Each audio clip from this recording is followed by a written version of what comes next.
एक बार की बात है, बुद्ध अपने शिष्यों के साथ एक जंगल से गुजर रहे थे।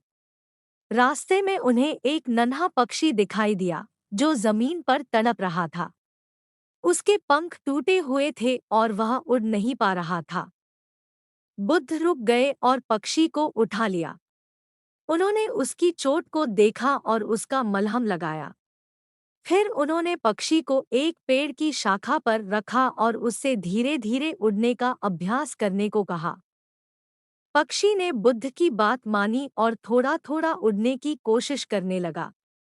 पहले तो वह सिर्फ कुछ इंच ही उड़ पाता था, लेकिन वह हार नहीं मानता था। वह बार बार कोशिश करता रहता था। धीरे धीरे पक्षी की उड़ान मजबूत होती चली गई। आखिरकार वह इतना मजबूत हो गया कि वह आसमान की ऊंचाइयों तक उड़ सकता था। जब पक्षी पूरी तरह से स्वस्थ हो गया और उड़ने लगा, तो बुद्ध बहुत खुश हुए।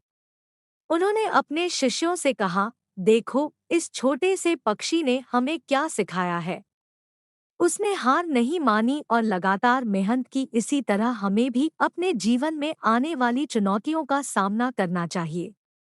हमें दृढ़ रहना चाहिए और हार नहीं माननी चाहिए। अगर हम मेहनत करते रहेंगे तो हम किसी भी मुश्किल को पार कर सकते हैं। बुद्ध की यह कहानी हमें यह सिखाती है कि जीवन में आने वाली कठिनाइयों से हमें कभी हार नहीं माननी चाहिए। हमें हमेशा उम्मीद बनाए रखनी चाहिए और मेहनत करते रहनी चाहिए।